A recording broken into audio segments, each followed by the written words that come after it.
Hi, this is Jarrod, and thanks for watching. Don't forget to like, subscribe, and comment if you like this horse racing content. And don't forget to check out the description in this video if you're interested in supporting my channel, checking out bonus free selections, or purchasing my full card analysis from Southern California. Now I'm going to be doing my annual full cards, Triple Crown full cards from Churchill Downs, Pimlico, and Belmont for Derby, Preakness, and Belmont Stakes Day this spring. And you can find those at therunawayhorse.com on my sales page. Extensive analysis will be in those full cards for all the Triple Crown runners, wagers for all the Triple Crown day races from each track, including double, pick 3, pick 4, pick 5, pick 6 tickets, trifectas, superfectas, and so much more. In the last 22 Triple Crown races, I've given out 9 winning trifectas, 5 winning superfectas that have paid well into the thousands. So if you're interested in those, check those out at therunawayhorse.com on my sales page. Until I see you next time, good luck at the races.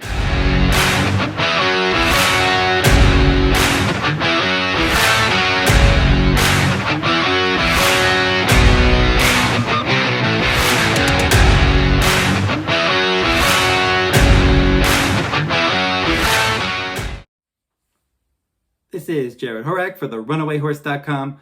And welcome back to my third video this week. I covered the Will Memorial plus the Oaks prep, and then I covered the Bluegrass Stakes in my second video, along with the Ashland. You can check those out on my YouTube channel if you're interested. But now I'm going to do the Santa Anita Oaks and Santa Anita Derby. Now the Santa Anita Oaks for Saturday, April 9th is where we'll start. And it'll be the fourth race, the Grade 2 $400,000 Santa Anita Oaks. 3-year-old fillies, a mile and a 16th on the main track. This Kentucky Oaks points race is scheduled for 4:35 p.m. Eastern Time. Desert Dawn's number 1. Phil D'Amato's the trainer. She looked good second time out when she stretched out, but then she hasn't done much in her last 4 starts against Stakes Company. She's going to have to step it up. Ain't easy. She's a win contender in here. She won her debut easily at 5.5 furlongs, and then they stretched her out to a mile and a 16th in the Grade 2 Chandelier second time out. And in that race, she beat Desert Dawn easily. She stalked the pace. She pulled clear. She was going to be a contender in the Breeders' Cup Juvenile Fillies. She had an ankle injury. She was sidelined. She came back in the Santa Isabel in that race at a mile and a 16th at Santa Anita. She was in the hunt throughout, sitting a good stalking inside trip, and she came up a bit empty late. She held third. She needed that race. She should improve second after her layoff, and she did have a bullet workout for this on April 3rd. Under the Stars is the 3, a former Bob Baffert trainee, now trained by Tim Yakteen. She doesn't have any Oaks points because Baffert horses weren't eligible to earn them, but now she's moving to the Tim Yakteen barn. She's eligible to earn Derby points, or Oaks points, excuse me, and she ran well in all 4 starts.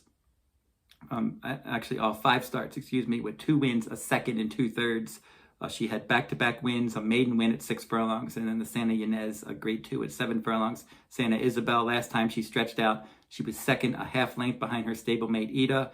The difference there was Ida had a quick start, and Under the Stars had a slow start from the outside post, and that was the difference maker. She was second best. She needs an alert beginning here under Mike Smith, and she did finish in front of Ain't Easy rather easily last time out. Micro Share coming off of a nice maiden win at 1 mile for Richard Mandela.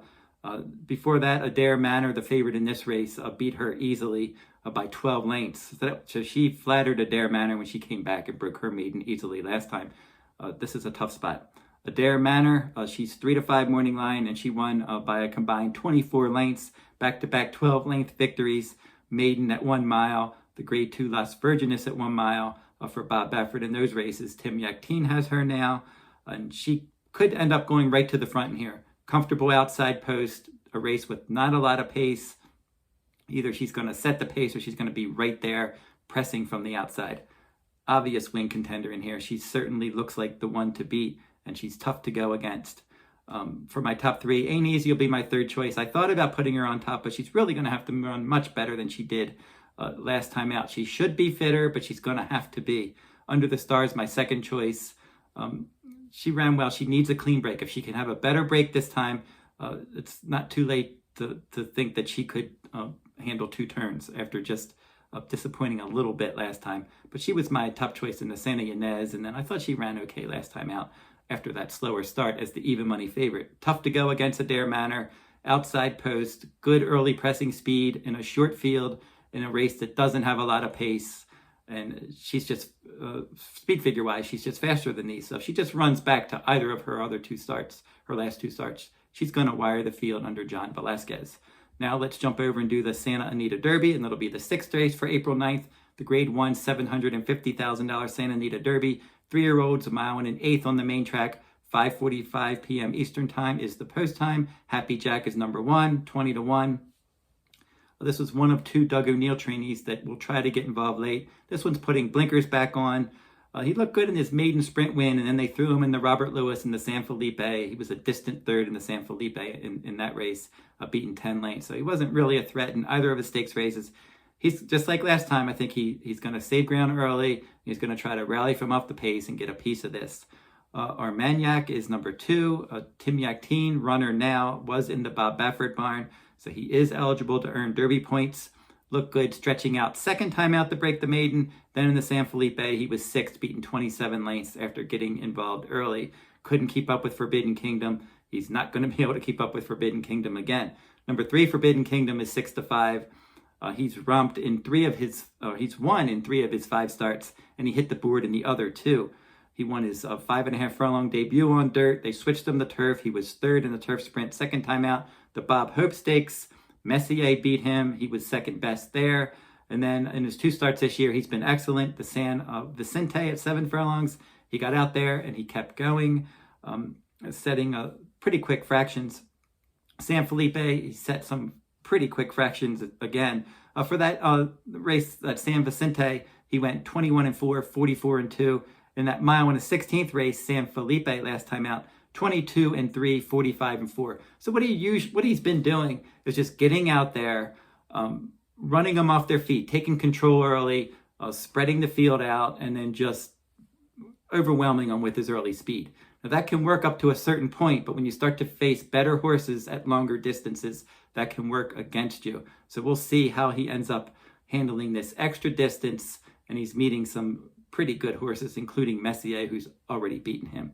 I have my doubts that he wants to go 1 1/8 and then 1 1/4, but we'll see. If he can relax a bit more, maybe I'll feel differently. Number 4, Messier, he's even money. He deserves to be the favorite. 5 starts, 3 wins, 2 seconds. He's 2 for 2 at Santa Anita. The Santa Anita second time out, he romped and ran off the screen. Then he won the Bob Hope Stakes very easily. He was just under a hand ride in those races. The Los Alamitos Futurity, he wouldn't settle early for Flavien Prat. He just was a little too keen. And that day, Slow Down Andy ran him down.